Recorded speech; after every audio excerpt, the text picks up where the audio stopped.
Press वार्ता का संदर्भ है, ये आपके सामने अभी हमारे डायरेक्टर पब्लिक रिलेशन ने स्पष्ट किया है। आज मैं अपने पूरे मंत्रिमंडल के साथ आपके साथ कुछ बातें शेयर कर रहा हूं कि हमारी ये जो दूसरी टर्म है, इसके आज ठीक 600 दिन पूरे हो गए हैं। ऐसे एक मन में विचार आया कि हमारे प्रतिद्वंदी, हमारे विपक्षी दल के लोग, खास करके कांग्रेस, हमको सालों का हिसाब पूछते हैं कि इस साल में क्या हुआ, इतने सालों में क्या हुआ। हमने कहा सालों का नहीं, हम दिनों का भी हिसाब बता सकते हैं कि कितने दिनों में क्या काम हुए। ये इस दूसरी टर्म के जो 600 दिनों का समय है, उपलब्धियां हमारी अपार हैं, लेकिन फिर भी एक बात का उल्लेख जरूर करूंगा कि इसमें अधिकांश समय, लगभग 400 दिन इस 600 दिन में से कोरोना महामारी के कारण से हमारी जो गति थी वो जितनी हम चाहते थे उतनी तो नहीं बन पाई। गति हमारी धीमी जरूर रही, लेकिन हम लगातार चलते रहे। अन्य विभागों के साथ प्राथमिकता के तौर पर इस कोरोना महामारी का मुकाबला करना, ये भी अपने आप में एक बड़ी चुनौती थी। और इस चुनौती को ध्यान में रखते हुए हमसे जो बढ़िया से बढ़िया बना वो हमने किया। इस चुनौती में बहुत काम ऐसे जो हमको पहली बार ही ध्यान में आए कि कोरोना की महामारी, उसमें ये विषय भी हो सकते हैं जिसका कभी पहले ध्यान नहीं दिया गया था, और इस महामारी के कारण से ही उनका आभास हुआ। हमने उसकी पूरी तैयारी की। पहली वेव जिसका समय मैं समझता हूं मार्च 2020 से और अक्टूबर 2020, 7 महीने तक वो पीक पर पहुंची वेव। लेकिन दूसरी वेव मार्च से शुरू होकर के मई में ही पीक पर पहुंच गई, और पहले से 4 गुना 5 गुना ज्यादा ग्रेविटी उसकी थी। वो पहले वाली वेव के समय के हमारे सारे अनुभव, सारी सीख, ये दूसरे इस कोरोना के वेव के समय हमको उसका लाभ मिला, उन अनुभवों का, और सफलता से उसको हमने टैकल भी किया। इन 600 दिनों में अगर मैं ये कहूं कि कोरोना के साथ साथ आर्थिक सामाजिक दृष्टि से समाज में जो लोकहित के काम, लोक कल्याण के काम करने थे, उसमें भी हम पीछे नहीं रहे, लगातार आगे बढ़ते रहे। अपने को ध्यान में है कि कुछ काम तो हमने जो आज तक नहीं हुए थे, और वो हमने किए हैं, करके दिखाए हैं। और उनके करने के पीछे की हमारी जो भूमिका है, वो भूमिका यही है कि समाज के हर व्यक्ति को हम उसके वांछित जो उसकी अपेक्षाएं हैं उसके अनुसार क्या दे सकते हैं। व्यक्ति को आगे बढ़ने की अपेक्षा होती है, उसमें उसको कैसे फैसिलिटेट किया जाए, कैसे उसको सुविधाएं दी जाए। जो अभावग्रस्त पीड़ित लोग हैं, कमजोर हैं, उनकी कमजोरियों को कैसे हम समाप्त करने में सरकार की भूमिका बड़ी निभा सकें। गरीब का कल्याण, ये हमारे लिए महत्वपूर्ण बात है। इसलिए समाज के प्रति जो संवेदनशीलता है, उसको ध्यान में रखते हुए हमारा पूरा मंत्रिमंडल लगातार, यानी मैं कह सकता हूं कि हमारे साथियों ने सामान्य सरकारों में जो पहले जितना काम वो मंत्रीगण करते थे, हमने उससे डबल काम किया है, डबल शिफ्ट में किया है। अगर मैं 600 दिन की बात करूं तो हमने 1200 दिन का काम कर लिया इसमें। और हमारी तो जो पहली टर्म थी उसको भी अगर हम मिलाते हैं तो हमने पिछले 5 साल में भी 10 साल का काम किया। काम के नाते से हर हमारा साथी, और केवल मंत्रिमंडल के साथी ही नहीं, तो हमारे जितने भी ब्यूरोक्रेट्स हैं, जो हमारे अधिकारी हैं, जैसा उनको कहा, जैसा एक नीति के नाते, पॉलिसी के नाते जो बातें सरकार की ओर से बनाई गई उसको सिरे चढ़ाने में, नीचे उतारने में उन्होंने भरसक प्रयत्न किए, दिन रात एक किया। अगर विशेष उल्लेख की बात है तो इसमें परिवार पहचान पत्र की मैं बात करूंगा। ये एक ऐसा यूनिक कार्यक्रम जो सारे देश में हमने फैमिली आईडी का शुरू किया, सारे प्रदेश में। अभी तक व्यक्ति की पहचान आधार कार्ड से होती थी, लेकिन अब परिवार की पहचान फैमिली आईडी से होने लगी है। और जब हमने शुरू किया है तो इसको केंद्र सरकार ने भी बहुत बारीकी से अध्ययन करते हैं सर, उन्होंने इसको अपनाने का अपना संकल्प तय कर लिया है कि फैमिली आईडी के पायलट प्रोजेक्ट शुरू कराएं। एक पत्र निकला है, कुछ प्रदेशों के चीफ सेक्रेटरीज को कहा गया है कि इस फैमिली आईडी का अध्ययन करके एक पायलट प्रोजेक्ट का शुरू करना चाहिए। और मैं समझता हूं कि इसमें जो सरकारी योजनाएं, सहायता, जितनी भी सेवाएं हैं वो इस फैमिली आईडी के साथ, रजिस्ट्रेशन के साथ योग्य व्यक्ति को, पात्र व्यक्ति को पहुंच जाएंगी। अपात्र व्यक्ति उससे पीछे रहना पड़ेगा, उसको वो आगे ले नहीं सकता। कई बार व्यक्ति डबल फायदे भी ले जाते हैं। सरकारी योजनाओं में तो कई बार चेक नहीं होते, लेकिन इससे एक चेक लगेगा कि एक व्यक्ति एक योजना का लाभ एक व्यक्ति एक ही बार ले पाएगा। भ्रष्टाचार बहुत रुकेगा, फंड्स की प्रिफरेंस है वो कम होगी। तो एक यूनिक हमारा ये कार्यक्रम है जिसको हमने आगे बढ़ाया है।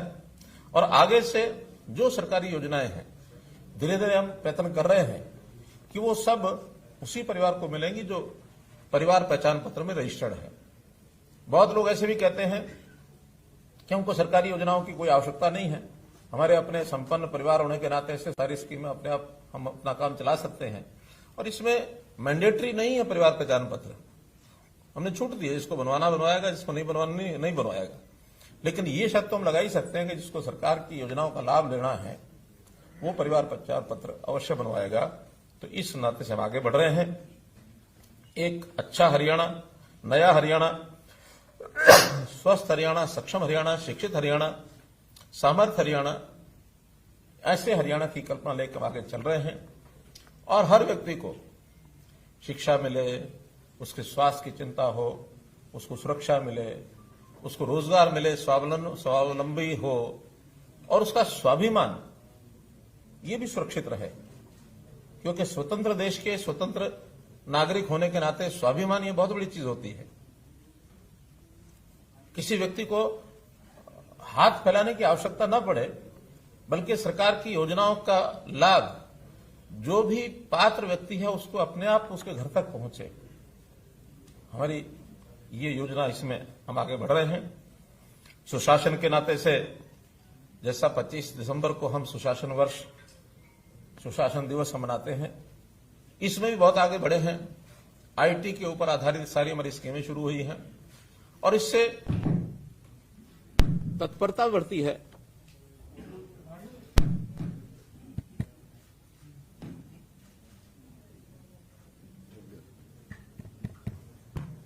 हो गया। इससे तत्परता बढ़ती है, काम में तेजी आती है और कहीं ना कहीं भ्रष्टाचार के ऊपर भी लगाम लगती है। तो ऐसे हमारे सुशासन के कामों के लिए भी हम लोग आगे बढ़े हैं। चुनौती में लॉकडाउन लगे, लॉकडाउन में स्कूल बंद, दुकानें बंद, सारी चीजें बंद, सामान्यतः जीवन थम सा जाता है। जो नियमित काम है वो तो खैर होते हैं, किसान की खेती वो समय पर उगानी होती है, उगती है, उगेगी, प्रोक्योरमेंट भी होगी। लेकिन बहुत ऐसे काम हैं जो हम यानी सोशल डिस्टेंसिंग को ध्यान में रखते हुए हमें बंद करने पड़ते हैं, ताकि इस कोरोना का जो विस्तार है उसको रोक सकें, उसको फैलने से कैसे बचा सकें। तो इसकी बहुत एक बड़ी चुनौती थी हमारे सामने। लोग सर्वाइव कैसे करें, उनकी आय कैसे सुनिश्चित रहे। और इस कोरोना में तो बहुत से लोग हमें छोड़ के चले गए, बहुत बच्चे हम अपने माता पिता को खो बैठे। ऐसे जाने वालों के प्रति हमारी सहानुभूति है, हम उनको श्रद्धांजलि देते हैं। हमने उन बच्चों की भी चिंता की है जो अपने माता पिता को खो बैठे हैं। समाज का हर वर्ग कैसे सुखी हो, ये हमने चिंता की है। जैसा कहा जाता है कि सर्वे भवन्तु सुखिना, सर्वे सन्तु निरामया, सर्वे भद्राणि पश्यन्तु, मां कश्चित् दुःख भाग् भवेत्। अर्थात हर कोई सुखी रहे, हर कोई निरोगी रहे, हर कोई कैसे यानी उसको किसी प्रकार का कष्ट न हो, ऐसी कल्पना को करते हुए हम लोग ये कर रहे हैं। जो चीजें नई हमने की हैं, मेरी फसल मेरा ब्यौरा एक ऐसा कार्यक्रम कि किसान के हित में इसको हमने शुरू किया। किसान का खेत, उसने क्या बोया है, बोने के बाद कितनी उसकी फसल होगी, उसकी बिक्री ठीक से टाइम से हो जाए, कोई आपदा आ जाए, उसका नुकसान हो जाए, उसके नुकसान की भरपाई कंपनसेशन ठीक से मिल जाए और सरकार इसकी प्लानिंग भी ठीक से बना सके। अगर आज आवश्यकता ऐसी होगी है कि कौन सी फसल कितनी बुआई कराई जाए, आवश्यकता के हिसाब से इसकी प्लानिंग की भी जरूरत है। कोई एक ऐसा समय था कि अपने देश में खाद्यान्न की कमी थी, लेकिन हरित क्रांति के बाद आज खाद्यान्न भरपूर मात्रा में है और कई बार तो गोदाम में पड़ा पड़ा खराब भी होता है। लेकिन आज भी बहुत चीजों की कमी है, तिलहन की कमी है, दालों की कमी है, फलों की कमी है। तो इन चीजों को सरकार प्लान कर सके ठीक से, तो इसलिए मेरा फसल मेरा ब्यौरा, ये भी आपकी जानकारी के लिए हरियाणा में हमने कार्यक्रम चलाया। इसको भी अब बाकी प्रांत आगे बढ़ा रहे हैं। हम तो यहां जमीनों का रजिस्ट्रेशन एक प्रकार का फसलों का 2 साल से कर रहे हैं। पंजाब में इस बार केंद्र की ओर से एक निर्देश गया कि सब किसान जानकारी दें कि कौन कितनी फसल बोता है। इसका विरोध ही शुरू हो गया वहां कि आखिर ये जानकारी हमसे क्यों मांगते हैं। हमारा तो कहना है कि किसान की भलाई में है ये जानकारी, हमने इसमें से निकालना कुछ नहीं है, लेकिन किसान की भलाई इसमें है कि उसकी उगाई फसल ठीक से प्रोक्योर हो जाए, योजना में उसको लाभप्रद चीजें उसको बताया जाए, जमीन खाली कौन सी रहेगी उसका भी उसको लाभ होता है तो वो भी उसको बताया जाए। और फिर किसानों को हमने प्रोक्योरमेंट जो की है, 11 फसलों की प्रोक्योरमेंट हम लोग कर रहे हैं और इस प्रोक्योरमेंट के बाद पहली बार हमने किसानों को सीधी पेमेंट दी है, डायरेक्ट डीबीटी के माध्यम से। मेरी फसल मेरा ब्यौरा में 9 लाख किसानों को 62 लाख एकड़ भूमि रजिस्टर करके और इस बार लगभग 1700-1800 करोड़ रुपए उनको सीधा किसानों को गया है। एक बहुत बड़ा एक आंकड़ा है और किसान के घर में सीधा चला जाए, बीच में कोई ऐसा आदमी नहीं है उसकी पेमेंट को अपने पास लेके रख ले। जो किसान आज तरह तरह की बातें करते हैं, मैं समझता हूं अगर हरियाणा के सारे सिस्टम को ठीक से समझ जाएं तो ये भूल जाएंगे कि किस कानून का क्या उपयोग है।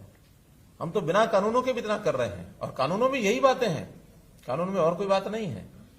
चाहे वो मंडियों की बिक्री की बात है, चाहे वो कॉन्ट्रैक्ट खेती की बात है, सारे विषय यही है और कोई नहीं है। तो इसलिए इन विषयों को आगे बढ़ा रहे हैं।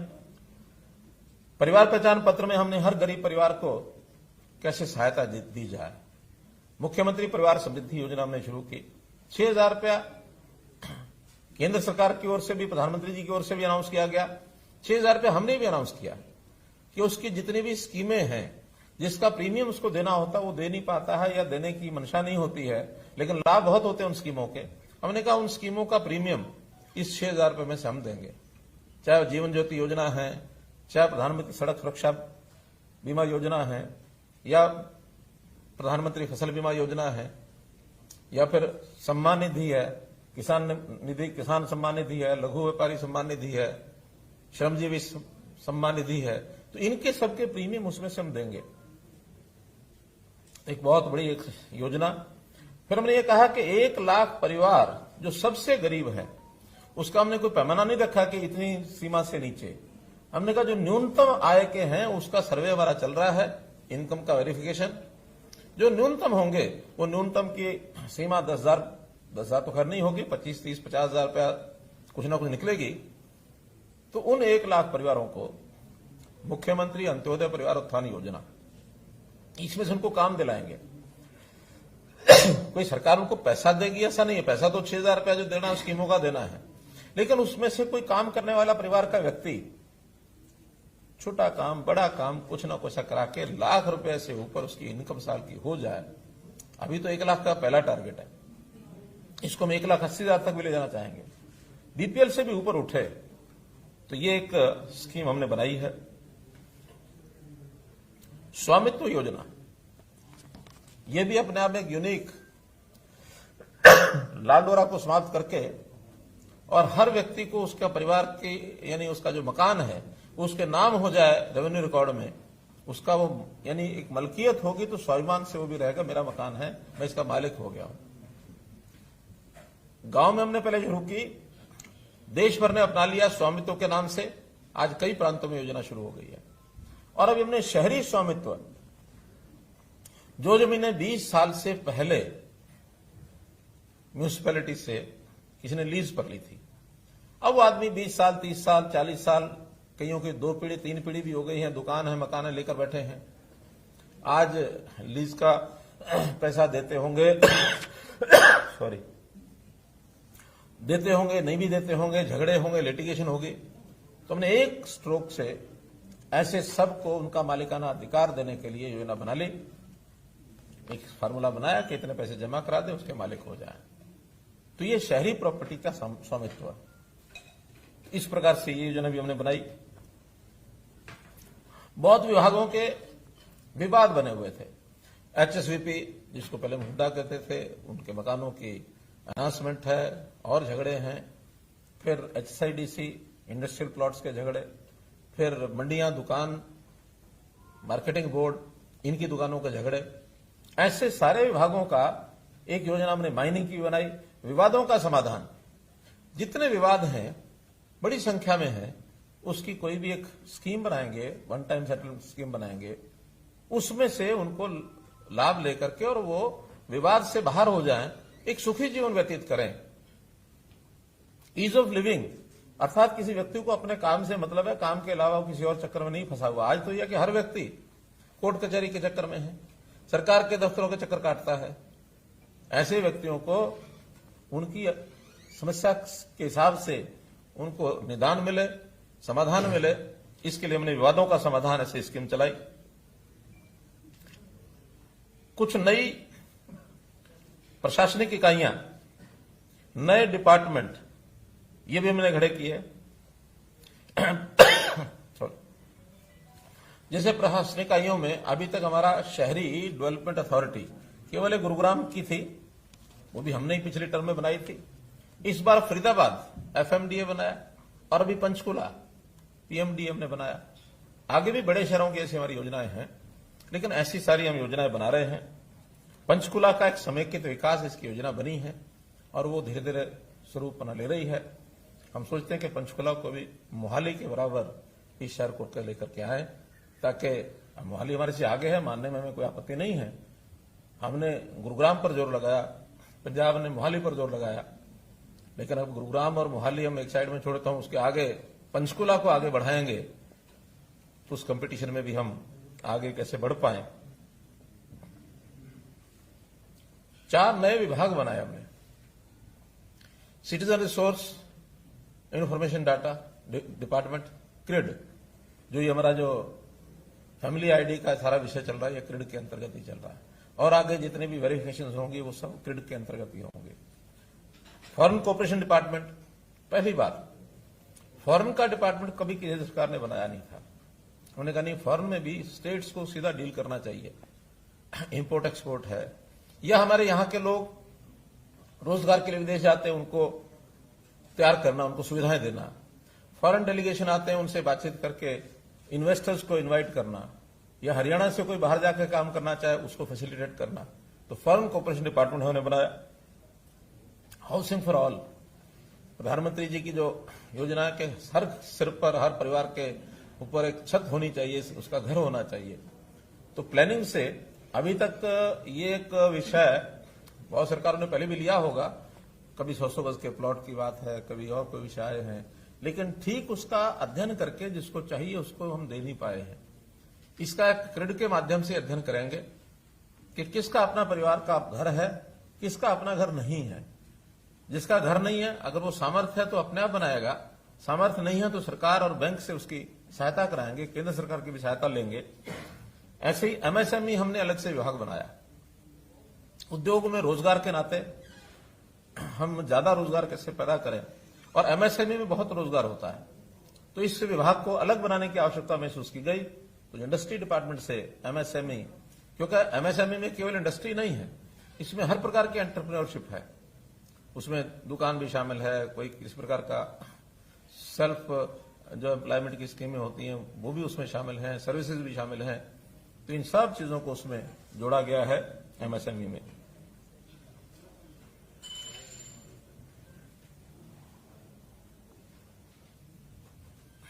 पानी, हमने पानी की गंभीरता को समझा और पानी कैसे बचाया जाए, क्योंकि हमारे यहां पानी का स्रोत जो है बहुत लिमिटेड है।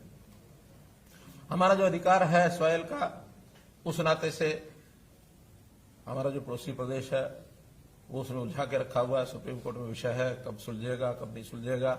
हम लगे हैं कि लगातार उस सुलझाने की ओर आगे बढ़ रहे हैं और हमने उसमें सुप्रीम कोर्ट में निर्णय भी करवाया है। अब तो केवल एग्जीक्यूशन का है कि एग्जीक्यूशन केंद्र सरकार करे या कोई और एजेंसी करे, वो उस और आगे बढ़ रहे हैं। लेकिन फिर भी जो पानी हमारा उपलब्ध है, हम उसका मैनेजमेंट क्यों नहीं ठीक करें। तो हमने उसकी द्विवार्षीय जल प्रबंधन योजना ये बनाई है कि इन 2 वर्षों में, हालांकि इस पर जितना काम कोविड के दिनों में हम पर्याप्त नहीं कर पाए, तो इन 2 वर्षों में फिर भी पर्याप्त, चाहे वो इरिगेशन डिपार्टमेंट की योजनाएं हैं, चाहे पब्लिक हेल्थ इंजीनियरिंग की योजनाएं हैं, ऐसे सबके माध्यम से एग्रीकल्चर की उसमें योजनाएं हैं, पानी को कैसे बचाया जाए। योजना हमने शुरू की, किसान धान को कम बोए, मेरा पानी मेरी विरासत, 7,000 रुपये प्रति एकड़ देने का यह काम किया हमने।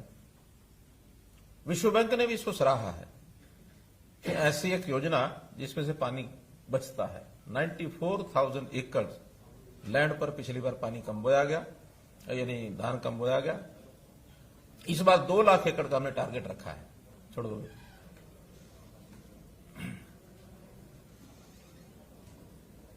2 लाख टारगेट हमने एकड़ का रखा है और मैं समझता हूं इसको हम पर्याप्त करेंगे। पानी का ट्रीटमेंट, ट्रीटेड वाटर और उसको रीयूज करना, क्योंकि पीने के लिए तो पोर्टेबल वाटर हमें ताजा नहरी चाहिए, लेकिन बाकी सब चीजों के लिए ट्रीटेड वाटर को रीयूज करने की स्कीम हमारी बन सकती है। उस पर हम बना रहे हैं और उसके कारण से भी पानी की हमारी खपत कम हम कर पाएंगे। इरिगेशन में माइक्रो इरिगेशन, जो काडा डिपार्टमेंट उसको मिकाडा बनाया ताकि माइक्रो इरिगेशन के ऊपर हम लोग काम कर सकें, ताकि पानी की कैसे बचत हो। तो मित्रों, पानी पर हम लोग बहुत गंभीरता से विचार कर रहे हैं ताकि कॉमन मैन को ये पानी कैसे मिले, कम से कम पीने का और बाकी चीजें सुलभ पानी मिल जाए। इन सब कामों को ध्यान में रखते हुए, यानी देखते हुए, हमें बड़ी प्रसन्नता है कि नीति आयोग समय समय पर मूल्यांकन करता है स्टेट्स का। इस बार 2020 का जो रैंकिंग आई है, आपको बताते हुए खुशी हो रही है हमें कि जो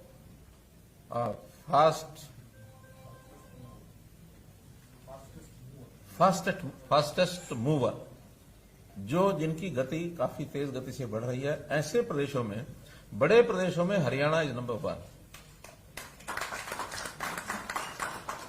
बाकी प्रदेशों के आंकड़े 2019 से कोई 2 अंक, कोई 3 अंक, कोई 5 अंक उनकी रैंकिंग बढ़ी है, लेकिन हमारी रैंकिंग 10 अंक बढ़ी है। बड़ी स्टेट्स में सर्वाधिक है, केवल छोटी स्टेट्स में मिजोरम हमारे से आगे है, जो 12 अंक लेकर के छोटी स्टेट्स में प्रथम रहा है।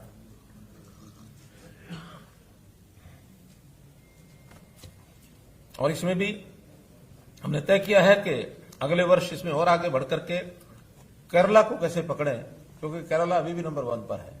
टोटल मिलाकर हमारे 67 रैंक है, उनकी 75 मार्क्स हैं रैंकिंग में। अभी भी हम 8 अंक पीछे हैं। जैसे इस बार वो 5 बढ़े, हम 10 बढ़े हैं, 5 हमने कवर किए हैं। कोशिश करेंगे अगली बार उनसे हम पकड़ते हुए 8 अंक और उनके बराबर बढ़ जाएं। अगर वो 2-4 बढ़ते हैं तो हम 12-13 बढ़ जाएं, ताकि उनको पकड़ सकें।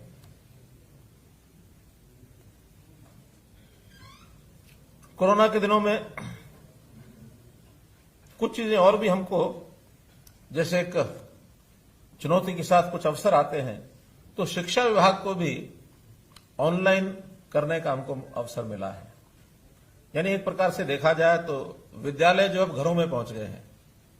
जो विद्यालय में बच्चे आते थे, अब वो विद्यालय के ही अध्यापक ऑनलाइन टीचिंग करते हैं, पढ़ाते हैं। और इसके अंदर हमने अब विद्यार्थियों को लैपटॉप यानी क्या टैबलेट्स देने का निर्णय लिया है। 9वीं से लेकर 8वीं से लेकर के 12वीं तक के विद्यार्थियों को टैबलेट्स दिए जाएं, ताकि उसमें ऑनलाइन भी पढ़ाई कर सकें और जो यूट्यूब से भी करते हैं वो भी कर सकें, और कुछ अपलोडेड ऐसे जो लेसन्स हैं उसको मॉड्यूल के रूप में उसको पढ़ाई कर सकें। हमने आंगनवाड़ी और आशा वर्कर्स मोबाइल दोनों को दिए ना, आंगनवाड़ी और आशा वर्कर्स दोनों को मोबाइल दिए हैं, ताकि फील्ड का जो डाटा है, अभी उनको कुछ को दे दिया, कुछ के भी चल रहे हैं, लेकिन दोनों को यानी मोबाइल देने की हमारी योजना है, ताकि फील्ड में जो उनसे डाटा लिया जाता है वो एप्स के माध्यम से और आसानी से डाटा दे सकें। तो इन दोनों को उस प्रकार का ये लाभ दिया जाएगा।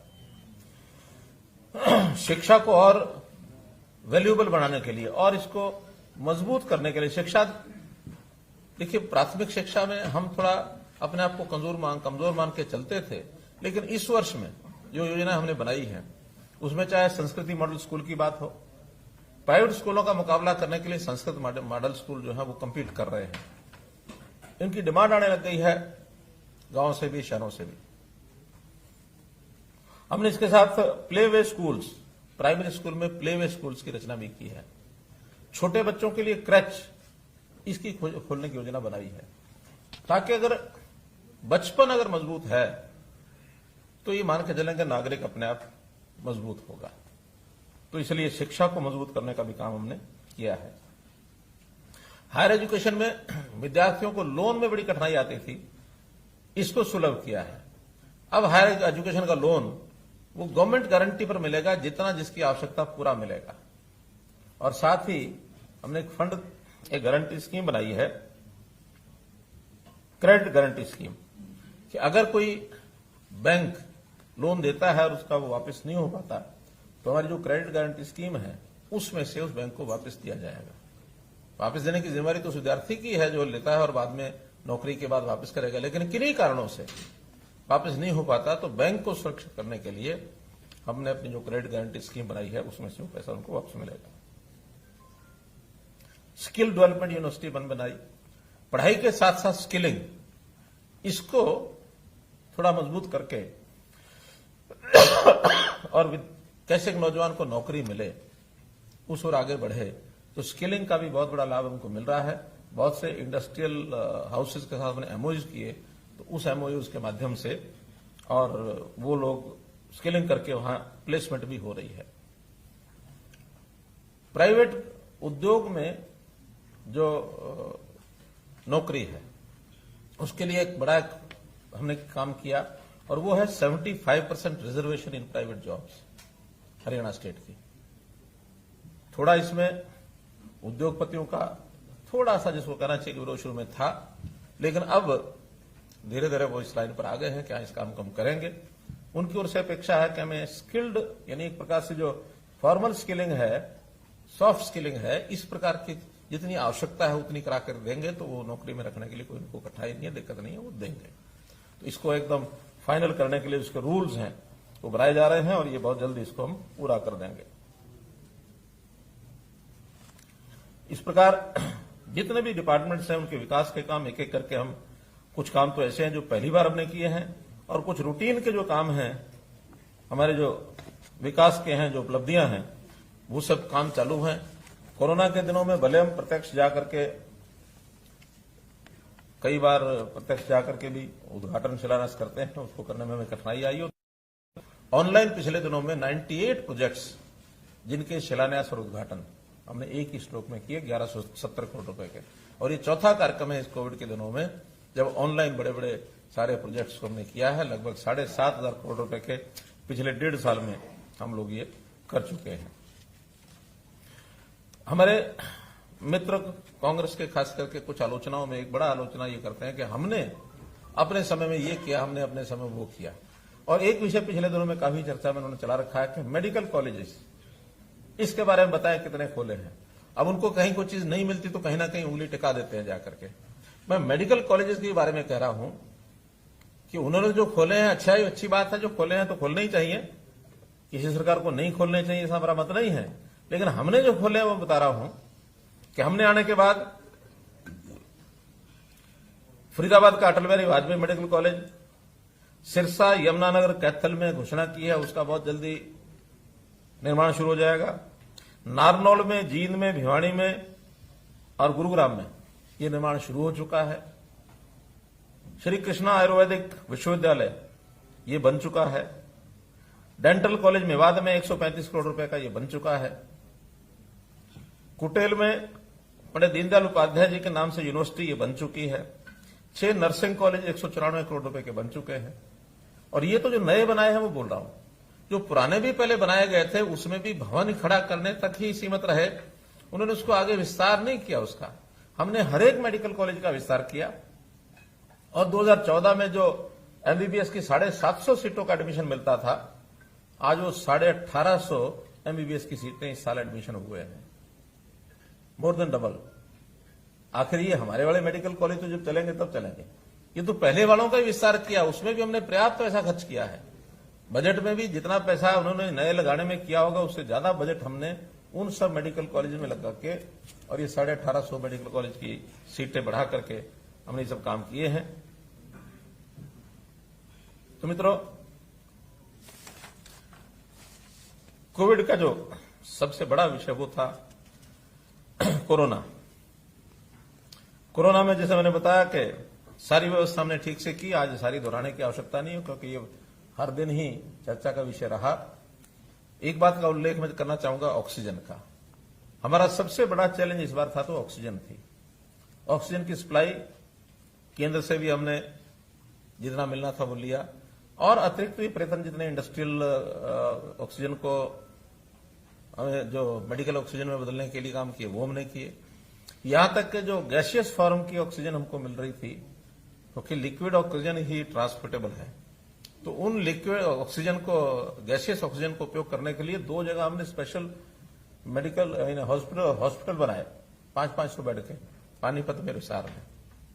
ये भी यूनिक काम हुआ है, कहीं किसी प्रदेश में ऐसा नहीं हुआ। 1-2 प्रदेशों में हमारे साथ साथ ही हमारे बाद बने हैं, लेकिन पहली बार देश में ये प्रयोग हुआ है। हमारे ये दोनों हॉस्पिटल, भले आज वहां पेशेंट्स नहीं हैं, फिर भी ये 6 महीने तक रहेंगे। 6 महीने के बाद कोई दुर्भाग्य से अगर दोबारा से कोई विषय ऐसा आता है तो फिर ये काम आएंगे, और नहीं तो 6 महीने बाद इसको डिसमेंटल किया जाएगा।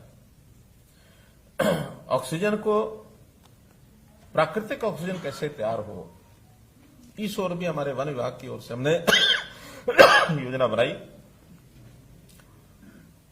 बड़े बड़े वन ऐसे बनाए जाएं 5 एकड़ से लेकर 100 एकड़ तक, जिसमें से 2 का भी शिलान्यास पिछले दिनों किया है। और इस वर्ष में इन वनों को याद रखने के लिए, कोरोना के कारण से याद रखने के लिए, इसका नाम भी हमने विशेष रखा है ऑक्सीवन। इन वनों से ऑक्सीजन मिलेगी।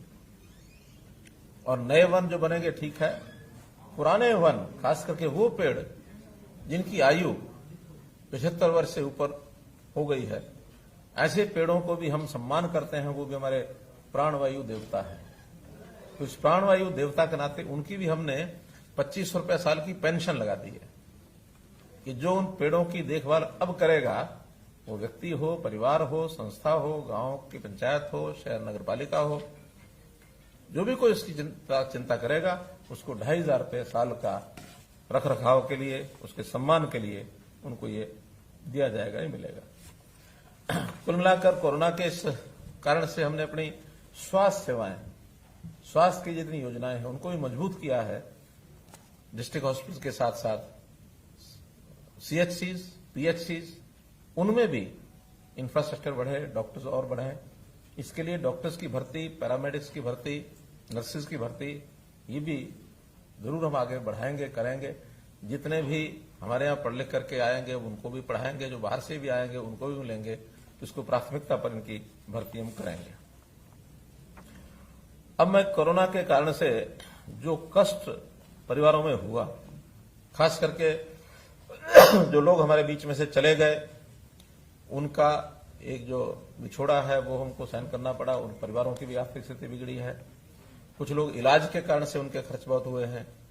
कुछ लोगों के काम व्यवसाय, खास करके छोटा जो मजदूर, दुकानदार, ऐसे लोगों को उसका बड़ा सहन करना पड़ा है। तो ऐसी हमने कुल मिलाकर कुछ योजनाएं जो सोची हैं वो आपके सामने मैं जरूर रखता हूं, बाद में लिखित भी आपको सब मिल जाएंगी।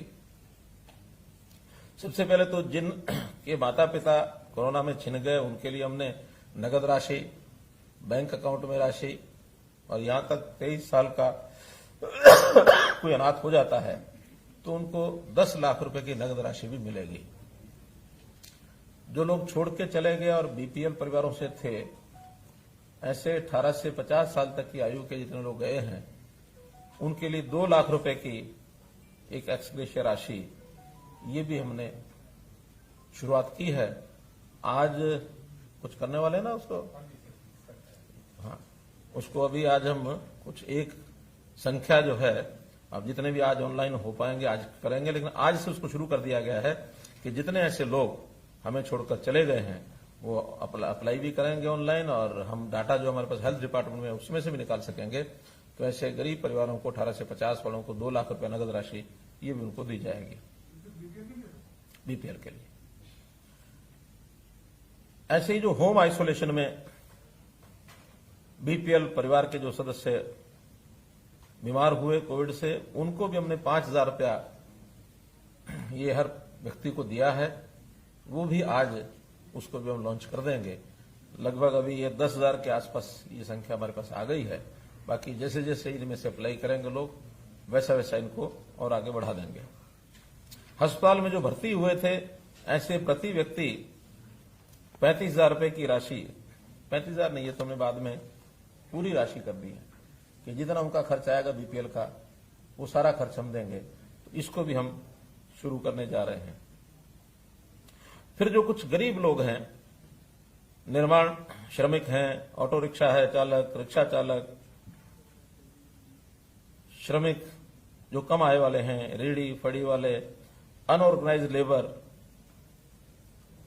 लेबर क्योंकि उसका कोई डाटा हमारे पास बहुत ज्यादा नहीं है, पिछले कोविड में हमें मिला था, फिर भी उसको एक पोर्टल हम खोल रहे हैं। 18 जून से उसके ऊपर रजिस्टर करना शुरू करेंगे ताकि जो लोग हमारे परिवार पहचान पत्र में आ गए होंगे और ऐसे अनऑर्गेनाइज्ड लेबर है उनको सबको मिलाकर, तो ऐसे लगभग ये 12 लाख लोग हैं, परिवार हैं। तो ऐसे 12 लाख परिवारों को हम एक मुश्त 5,000 रुपया सबको दे रहे हैं, जो ये कुल मिलाकर 600 करोड़ रुपए की लागत का एक पैकेज ये आज हम घोषणा कर रहे हैं। हर एक परिवार को 5,000 रुपया एक मुश्त। अब वो उसका इनकम कम हुई या कहीं खर्चा ज्यादा हुआ, वो मेडिकल हेल्प इससे अलावा है, जो हेल्थ सर्विसेज के पहले है वो अलावा है। उसके अलावा ये जो काम व्यवसाय, छोटे काम करने वाले, ये जो भी कैटेगरीज मैंने बताई हैं, इसके अलावा हेल्थ डिपार्टमेंट की कैटेगरीज हैं, ASHA workers, NHM national health mission और शहरी स्वास्थ्य मिशन, ये भी लगभग 22,000 संख्या है। इस 22,000 संख्या भी, क्योंकि इन्होंने काम बहुत किया, मेहनत बहुत की है, हालांकि इनको अपने व्यवसाय के नाते, अपनी तनख्वाह के नाते से मिलता भी होगा, तो भी जो कि एक चैलेंज इनके लिए था, ये हमारे कोरोना वॉरियर्स जैसे हम कह सकते हैं, उस प्रकार की श्रेणी में हैं। तो इनको भी 5,000 रुपया प्रति परिवार, प्रति व्यक्ति बल्कि रादर, ये इनको दिया जाएगा, जो 11 करोड़ रुपए की ये राशि है। छोटे दुकानदार, ये भी जो बीपीएल परिवार हैं, 3 लाख की संख्या लगभग इनकी है, ये मेरे पास रजिस्टर्ड हैं। तो ऐसे 3 लाख बीपीएल छोटे दुकानदार, इनको भी 5,000 रुपया प्रति परिवार, तो 150 करोड़ रुपया ये भी हमारा इसके अंदर लगेगा। उनको भी एक राशि एक मुश्त दी जाती है। पावर डिपार्टमेंट ने कुछ घोषणा की है कि जो बिल हैं,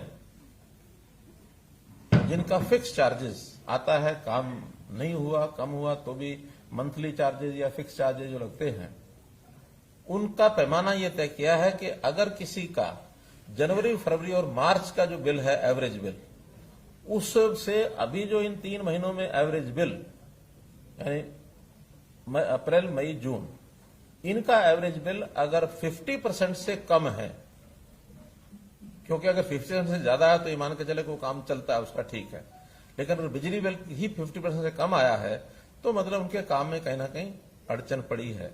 तो ऐसे लोगों के लिए रियायत है कि उनका जो फिक्स चार्ज है, यदि वो 10,000 रुपया महीना से कम है तो उसको सारे का सारा रिफंड किया जाएगा, नहीं लिया जाएगा, या दे दिया होगा तो रिफंड किया जाएगा। अगर 10,000 से कम है, 10,000 से या समझो 10,001 से 40,000 रुपए तक अगर फिक्स चार्ज है तो उनको 10,000 रुपए एक मुश्त ये रिबेट मिलेगा, और 40,000 से ऊपर अगर है तो 25% उसका रिबेट मिलेगा। 3 कैटेगरी हो गई। 10,000 तक है तो पूरा माफ, 10,001 से 40,000 है तो 10,000 फिक्स, और 40,000 से ऊपर है तो 25%, अर्थात 40,000 भी है तो भी 25% में 10,000 हो जाता है, 44,000 है तो 11 हो जाएगा, 60 है तो 15 हो जाएगा। तो ऐसा करके एक पावर डिपार्टमेंट ने ये पिछली बार भी एक राहत दी थी, इस बार भी ये राहत उनको दी जा रही है। और साथ में ही 30 जून तक कोई इनके ऊपर अधिभार नहीं लगेगा, ब्याज नहीं लगेगा। मानो लेट पेमेंट हुई है तो उसको 30 जून तक नहीं लगेगा, 30 जून के बाद जरूर उस पर ब्याज या जो अधिभार है वो लगेगा। संपत्ति कर हमारे यूएलबी की स्कीम है कि जो ये 21-22 का पहला क्वार्टर है, अर्थात अप्रैल में जून, इसका संपत्ति कर ये पूरे का पूरा माफ कर दिया जाएगा। लगभग 150 करोड़ रुपए का ये खर्च जो है ये आएगा। ऐसे ही गुड्स ट्रांसपोर्ट जो उन पर नहीं, नॉन गुड्स ट्रांसपोर्ट पर तो राहत नहीं है, लेकिन नॉन गुड्स ट्रांसपोर्ट जो माल नहीं ढोते हैं, सवारियां ढोते हैं, ऐसे मोटर व्हीकल्स को पहले क्वार्टर का जो मोटर व्हीकल टैक्स है वो नहीं देना पड़ेगा। यानी ये जो पहला क्वार्टर अप्रैल में जून, इसका भी 72 करोड़ रुपए का डिपार्टमेंट के ऊपर बोझ पड़ेगा। इनकी जो फिटनेस डेट है जो पहले खत्म हो गई थी उसको भी 30 जून तक बढ़ा दिया गया है, ताकि ये 30 जून के बाद अपनी फिटनेस ये करा सकते हैं। राशन का हमको पता है कि दीपावली तक केंद्र सरकार ने और ये तय किया है कि हर गरीब परिवार को दीपावली तक राशन मुफ्त मिलेगा, उसका कोई पैसा उनसे नहीं लिया जाएगा। एक कल ही हमारे डिप्टी सीएम ने कुछ इंडस्ट्री के लोगों से बातचीत की तो उन्होंने ट्रैक्टर्स को जो क्या बोलते हैं ट्रैक्टर को, ई ट्रैक्टर, इलेक्ट्रिक व्हीकल के नाते से वो डीजल से नहीं चलेंगे, बल्कि ई ट्रैक्टर इस नाते से उनका एक प्रावधान निकला है। तो ई ट्रैक्टर को प्रोत्साहन देने के लिए हम लोगों ने यह तय किया है कि इसका आज 600 दिन हुए हैं तो 600 पहले ट्रैक्टर्स उनको अप्लाई करना होगा। एक तिथि निश्चित, तिथि तो नहीं की कोई निश्चित, 2 महीने 3 महीने कुछ करते हैं, 3 महीने, यानी अभी हम जून में हैं तो जुलाई, अगस्त, सितंबर, 30 सितंबर तक जो लोग ट्रैक्टर बुक कराएंगे, खरीदना चाहेंगे, उनको ई ट्रैक्टर पर 25% का लाभ मिलेगा। और अगर वो संख्या 600 से ऊपर हो जाती है, क्योंकि अप्लाई करेंगे पहले, तो फिर बाय लॉट 600 लोगों को यह लाभ मिलेगा। 600 से कम रह जाते हैं तो सबको मिलेगा।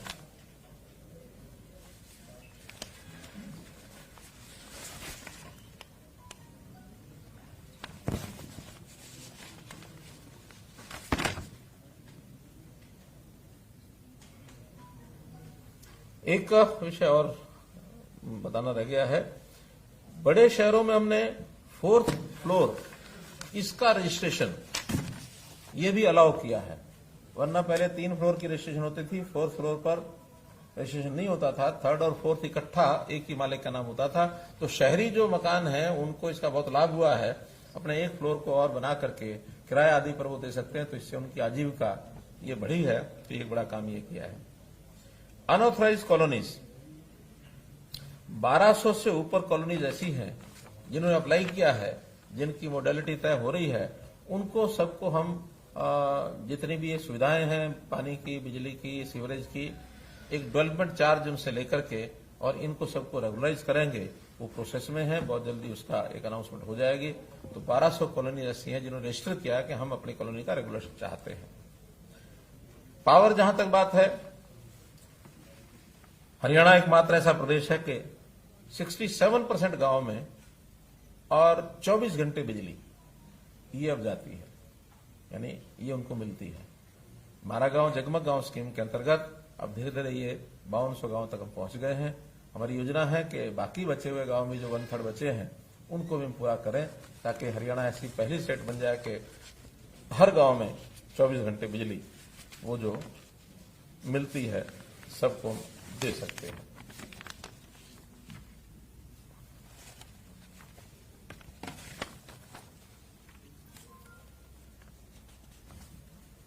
मित्रों, अब मैं थोड़ी बात किसान आंदोलन की करता हूं। देखिए, हमने किसान आंदोलन के बारे में पहले भी कई बार बताया, मैं फिर बता रहा हूं और आपके माध्यम से फिर आज 600 दिन पूरे होने पर मैं अपील भी करता हूं कि इन 3 कानूनों का कोई दुष्प्रभाव ऐसा नहीं है जिस प्रकार का प्रचारित किया जा रहा है। पीछे हमारे जो फार्मर्स थे, प्रोग्रेसिव फार्मर्स, उस दिन भी मैंने कहा था कि हम इनका उपयोग करना शुरू करें, एक बार इसको लागू होने दें। लागू होने के बाद कोई भी उसका दुष्प्रभाव होगा तो आखिर किसान भी इस देश के हैं, सरकारें भी इस देश की हैं, लागू करने वाले भी यहीं के लोग हैं। सब मिलकर के इसके ऊपर फिर विचार करेंगे कि हम लोग इस पर काम करने के लिए तैयार हैं।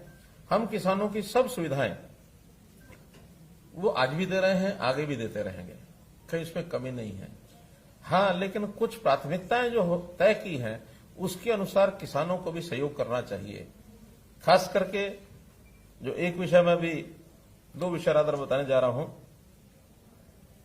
कि ट्यूबवेल कनेक्शंस ये हमने खोल दिए हैं, लेकिन एक ही शर्त लगाई है कि 35 हार्स पावर तक अभी प्राथमिकता पर हम देंगे, लेकिन 15 से ऊपर जो हार्स पावर है उसको माइक्रो इरिगेशन के साथ जरूर जोड़ेंगे।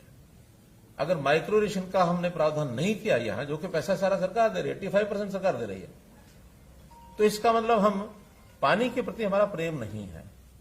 पानी का संकट इतना ज्यादा है कि अगर हमने इसको ध्यान नहीं किया तो हमारी अगली पीढ़ियां पानी के बिना ही चिल्लाएंगी। एक बहुत बड़ा संकट आगे खड़ा होगा। तो हमारा ये दृढ़ निश्चय है कि पानी को जरूर बचाएंगे। सरकार यानी किसान की फसल को कम नहीं होने देंगे। माइक्रो इरिगेशन पर भी फसल कम नहीं होती है, उसका एक सिस्टम बनाना पड़ता है, और जो सिस्टम बनाएगा उसको हम पावर कनेक्शन देते चले जाएंगे। ये जो आ रहा है कि इस बेल्ट में बंद कर दिए, उस बेल्ट में कनेक्शन बंद कर दिए, सब गलत है। 35 से ऊपर भी, जब ये 35 वाले सारे कंप्लीट हो जाएंगे उसके बाद ऊपर के वो भी माइक्रो इरिगेशन के साथ उसको खोलेंगे। 100 मीटर से नीचे अगर पानी चला गया तो अनिवार्य रूप से ही माइक्रो इरिगेशन जरूरी है। 100 फुट से अगर नीचे चला गया तो अनिवार्य माइक्रो इरिगेशन है। 100 फुट से ऊपर है तो थोड़ी रिलैक्सेशन अगर छोटी मोटर है तो दी जा सकती है। तो इसलिए बिल्कुल स्पष्ट एक संकेत हम देना चाहते हैं। हमारी नीति है कि पानी बचाएंगे तो अगली पीढ़ियों को सुख पाएंगे वो। इसलिए इस पर 100 फुट से नीचे माइक्रो इरिगेशन की सब्सिडी तो वाकई में भी है।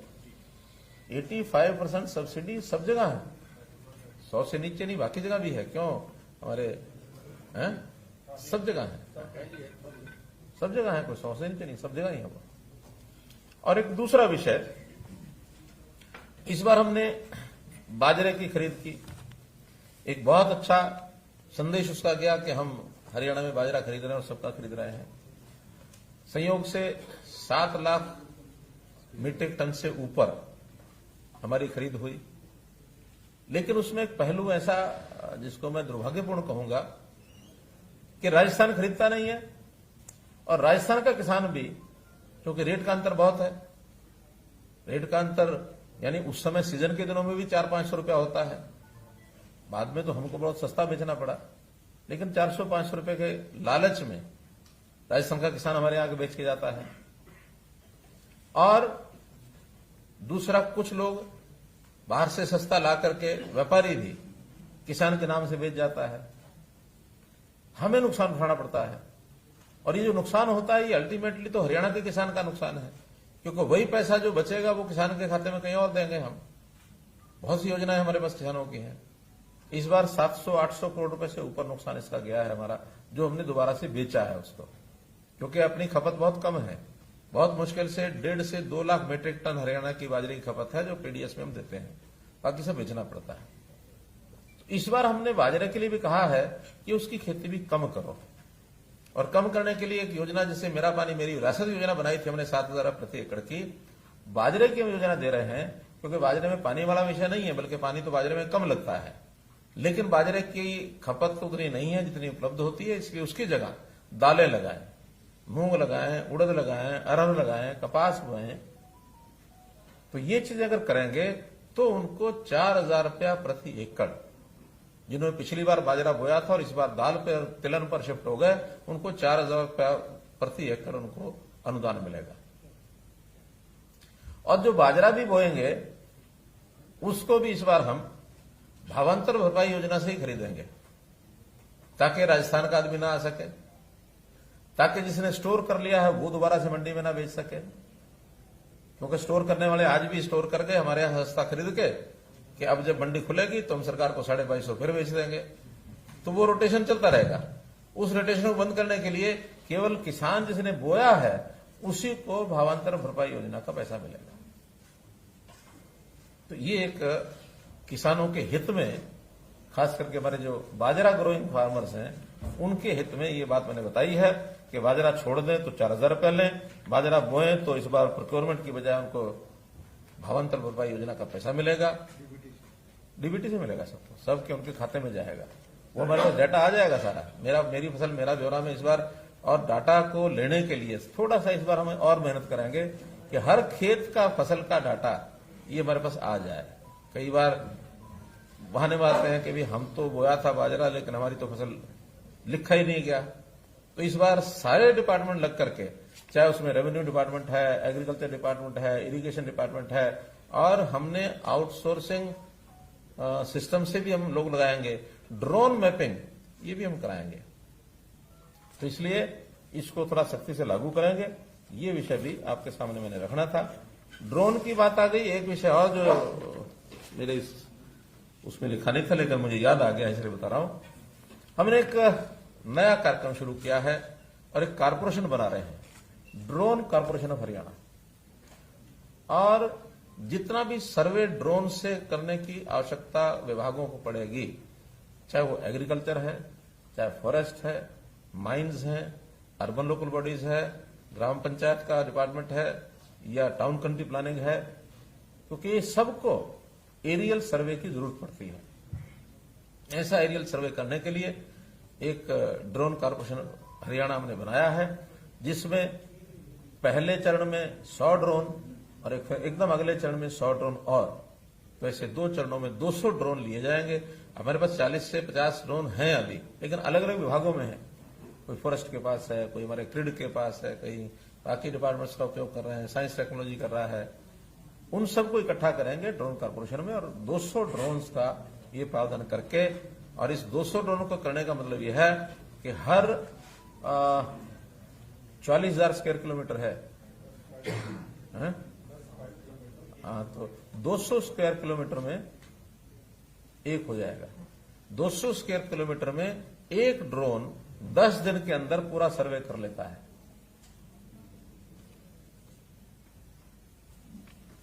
तो ऐसा ये बड़ा महत्वाकांक्षी हमारा कार्यक्रम है, जिससे बहुत प्रकार की समस्याएं हमारी खत्म होंगी। मित्रों, में अंत में इतना ही है कि आज का विषय आपके सामने रखा कि इन 600 दिनों में हमने क्या किया। पिछले 5 साल की कहानी तो चूंकि कई बार बताई जा चुकी है, सुनाई जा चुकी है, लेकिन अब हर 100 दिन के बाद हम आपके पास आएंगे, 700 दिन पर भी आएंगे, 800 दिन पर भी आएंगे, ताकि जो सालों का हिसाब चाहते हैं उनको दिनों का हिसाब हम दे सकें और जनता को बता सकें। उनको और हिसाब देना दे, हम इतनी चिंता नहीं है। हम तो जनता के साथ जुड़े हुए लोग हैं कि जनता की अपेक्षा, जनता की जो आवश्यकता, उसको पूरा करने के लिए हम आगे बढ़ेंगे। सबका साथ सबका विकास, इसको आधार मान करके हम जो आगे बढ़ना चाहते हैं, ये जो इस बार कोरोना का जो एक काल था, हम आशा अपेक्षा करते हैं कि इससे हम बाहर निकलें, क्योंकि कोरोना को हमने जाना भी है, जिया भी है, लोगों की जानें भी बचाई हैं, लेकिन फिर से ना आए, ये भी अपेक्षा करते हैं। बहुत बहुत धन्यवाद।